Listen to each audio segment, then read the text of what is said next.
सूर्य उपासनेचं अनन्यसाधारण असं महत्त्व आहे आणि सूर्याला अर्घ्य का द्यावं ते कशा पद्धतीने दिलं गेलं पाहिजे अतिशय सविस्तर माहिती आहे, जरूर पहा. सूर्याला अर्घ्य देण्याचे काय फायदे आहेत आणि सूर्याला अर्घ्य कशा पद्धतीने द्यावं त्याचे वैज्ञानिक काय कारण आहे हे आपण माहिती करून घेणार आहोत. त्याचबरोबर सूर्याची 12 नावे घेत सूर्य नमस्कार घातल्यास आरोग्य उत्तम राहतं आणि शरीर सुदृढ बनण्यास मदत होत असते. म्हणून रोज सकाळी सूर्याची उपासना करायची आहे आणि त्यातलं सर्वात महत्त्वाचं आहे ते म्हणजेच सूर्याला अर्घ्य द्यायला हवं. आणि सूर्याला अर्घ्य देण्याचे काय फायदे आहेत आणि त्याचे वैज्ञानिक कारणं काय आहेत ते आपण अगोदर पाहूया. तर धार्मिक मान्यतेनुसार सूर्याला जल दिल्याशिवाय अन्न ग्रहण करणे पाप मानलं जातं आणि आपले पूर्वज देखील आपल्याला नेहमी सांगत असत की लवकर निजे लवकर उठे त्यासी आयु आरोग्य लाभे.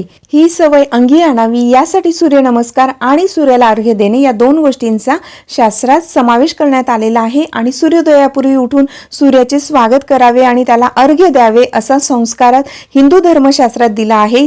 जगाला प्रकाश देणाऱ्या सूर्याचं स्वागत करण्याऐवजी झोपून राहणं हा त्याचा अपमान आहे. आणि या उलट जर आपण लवकर उठून सूर्याचं दर्शन घेतलं आणि अर्घ्य दिलं तर त्याच्याप्रती आपण कृतज्ञता व्यक्त करत असतो. हा देखील एक संस्काराचा भाग असतो आणि म्हणूनच आपण सूर्याला अर्घ्य द्यायला हवं. आणि सूर्यदेवाला जे अर्घ्य दिलं जातं तर ते जल वज्र बनून असुरांचा नाश करतं. आणि विज्ञानाच्या दृष्टीने असून कोणते त्याचे फायदे आहेत तर पहा, मनुष्याला त्रास देणारे असुर आहेत आणि ते म्हणजेच टायफॉइड असेल, निमोनिया इत्यादी रोग ज्यांना नष्ट करण्याची दिव्य शक्ती सूर्यकिरणांमध्ये असते.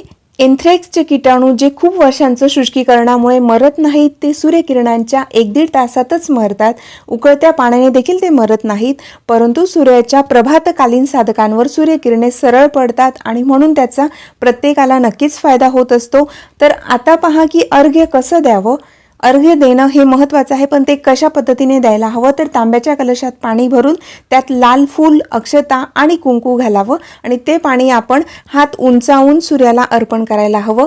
जल अर्पण करताना हात आपण आपल्या जे काही आपलं मस्तक आहे त्याच्या थोड्या वरती आपला हात घेऊन सूर्याला अर्घ्य द्यायला हवं. आणि बऱ्याच वेळेला सूर्याला अर्घ्य द्यायची आपली इच्छा असते, पण आपण ज्या ठिकाणी राहतो त्या ठिकाणी त्या पद्धतीने आपण करू शकत नाही. जसं की आपण बिल्डिंगमध्ये वगैरे राहत असतो, फ्लॅट सिस्टीममध्ये असतो, तर अशा वेळेला काय करायचं तर अशा वेळेस जर आपल्याला अर्घ्य देणं शक्य नसेल तर मग ताम्हण घेऊन पळीत पाणी घेऊन सूर्याकडे बघत ते पाणी आपण डाव्या हाताने उजव्या हातावर सोडून अर्घ्य द्यावं. नंतर ते ताम्हणातलं पाणी आपण तुळशीला किंवा इतर झाडं असतात त्यांना आपण ते टाकू शकतो. त्यानंतर पहा की सूर्यदेवांना अर्घ्य देताना कुठला मंत्र बोलायला हवा तर जो मंत्र आहे तो मी तुम्हाला डिस्क्रिप्शनमध्ये देते, त्या ठिकाणी तुम्ही नक्कीच पाहू शकतात. तर त्या मंत्राचा अर्थ आहे की हे सूर्यदेवता तुझ्यासारखे तेज आम्हाला दे आणि आमच्यावर सदैव तुझी कृपादृष्टी कायम असू दे, असा त्याचा अर्थ आहे. त्याचबरोबर सूर्याची 12 नावे घेत सूर्यनमस्कार घातल्यास आरोग्य उत्तम राहतं आणि शरीर सुदृढ बनतं. म्हणून रोज सकाळी सूर्याची उपासना करायला हवी. घरातील मोठे व्यक्ती जर सूर्यदेवांची उपासना करत असतील, सूर्यदेवांना रोज अर्घ्य देत असतील किंवा जल अर्पण करत असतील तर त्यांचं बघून देखील लहान मुलं नक्कीच ते अनुकरण करतील. सूर्यदेवांना जल अर्पण करताना जर तुम्हाला हा मंत्र बोलता येत नसेल तरी देखील हरकत नाही. सूर्यदेवांची जे नावं तुम्हाला येत असतील ते नावं बोलून देखील तुम्ही सूर्यदेवांना अर्घ्य देऊ शकतात.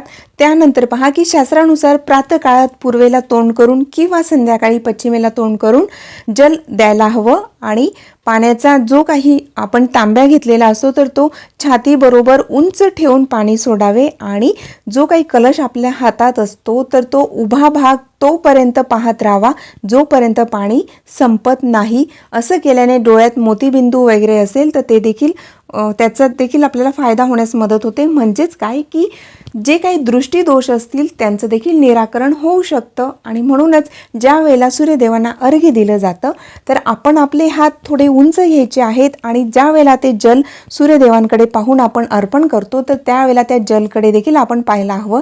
त्याचा नक्कीच आपल्याला फायदा होऊ शकतो. म्हणून सूर्यदेवांना जल अर्पण केल्यामुळे आपल्याला शारीरिक दृष्टीने तर त्याचे फायदे होतच असतात आणि आध्यात्मिक दृष्टीने देखील सूर्य उपासना होत असते. म्हणजे दोघंही पद्धतीने आपल्याला सूर्यदेवांना जल अर्पण केल्याने किंवा अर्घ्य दिल्याचे आपल्याला फायदे मिळत असतात. म्हणून सूर्यदेवांना अर्घ्य द्यायलाच हवं. अशी ही माहिती होती. आवडली असेल तर लाईक आणि शेअर जरूर करा. श्री गुरुदेव दत्त. श्री स्वामी समर्थ.